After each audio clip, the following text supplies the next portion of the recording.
Graça e paz, meu irmão. Gratidão damos a Deus pela maravilha que é a nossa vida. Hoje, 9 de março de 2026, nós meditaremos no capítulo 13 de Jeremias. E nós iremos lá no versículo 17 e lá encontramos: Porém, se vós não ouvirdes, a minha alma irá chorar em esconderijo por causa do vosso orgulho, e meu olho chorará dolorosamente e se desfará em lágrimas, porque o rebanho do Senhor foi levado cativo. Ontem nós abordamos o devocional sobre uma situação em que tratava uma relação de prosperidade e paz em relação ao ímpio, e que concluía que, na verdade, o Senhor estabeleceria seu juízo sobre a nação, e isso levaria tanto o ímpio quanto o justo. Mas sempre lembrando que, porque Deus está lidando com a nação, e não exatamente com o indivíduo em si, aqui nesse caso. E aqui no versículo 13, mais uma vez, o Senhor vai estabelecer ou vai provar para o profeta, vai mostrar para o profeta que, por sua vez, vai chegar até o povo, por que ele vai agir de uma forma ríspida, uma forma justa, uma forma que vai acabar oprimindo o povo de Israel e por que Israel merecia isso. Ele, primeiramente, ele diz para o Jeremias, para o profeta Jeremias, ele faz dá uma ordem para Jeremias, dizendo que para Jeremias pegar um cinto, colocar no seu lombo, ele usar o cinto, depois ele não lavar o cinto.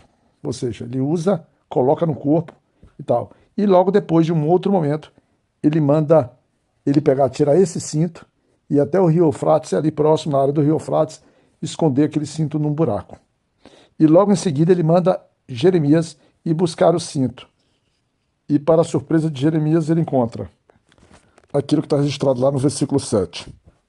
Então eu fui ao Eufrates e cavei e tomei o cinto do lugar onde eu o tinha escondido. E eis que o cinto estava desfigurado. Para nenhuma utilidade ele era proveitoso.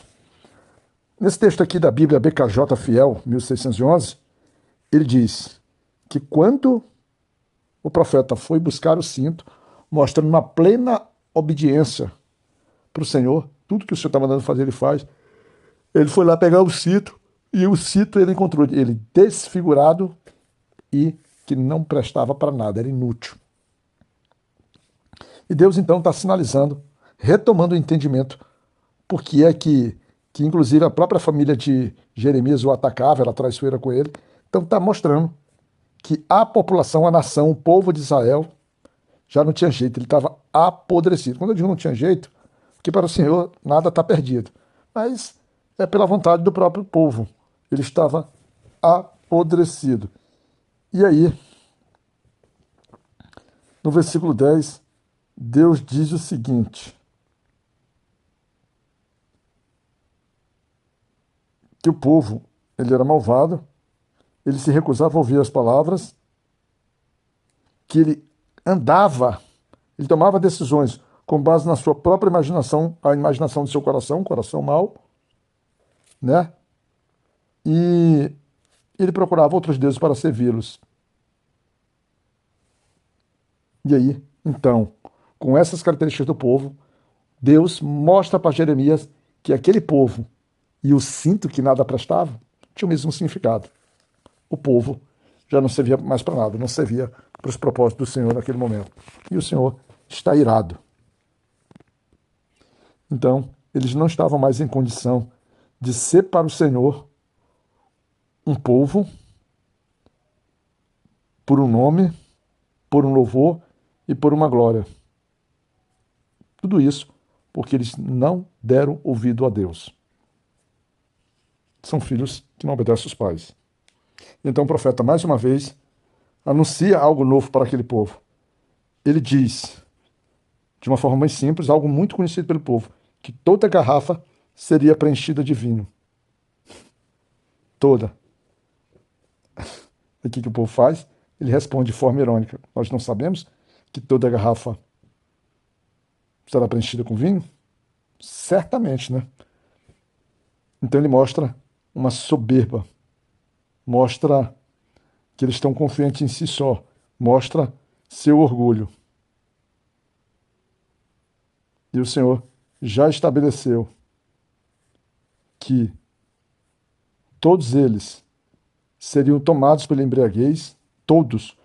E Deus, então, ele faz questão de dizer, quando ele fala aqui todos, ele fala todos, porque ele sai discriminando reis, sacerdotes, profeta e os habitantes de Jerusalém. O juízo sobre a nação se aproxima. E aí o profeta então pede para que eles deem ouvidos e não serem orgulhosos, mas eles estão completamente perdidos. Por isso, o profeta se coloca na posição do início do nosso devocional pedindo, dizendo que eles tinham que ouvir, porque se eles não ouvirem, eles passariam por toda a aflição trazida no versículo. Quando a gente observa isso, e o profeta indo à rainha e ao rei, clamando para que ele se humilhasse, mas ainda assim eles também não fizeram. E o profeta relembra o povo que iria chegar um momento em que eles iriam questionar por que eles estavam passando por aquilo. E eles deveriam ter em seus corações a consciência que era, por causa da imensidão de tuas iniquidades, são as tuas saias expostas e teus calcanhares desnudados. Deus deixa muito claro que para eles não havia mais caminho de mudança. Inclusive, ele utiliza um dos versículos mais conhecidos desse capítulo, quando ele faz a pergunta: pode o etíope mudar a sua pele ou o leopardo as suas manchas? Referindo-se que o povo que se acostumou em fazer o mal não tinha mais jeito e condições de fazer o bem.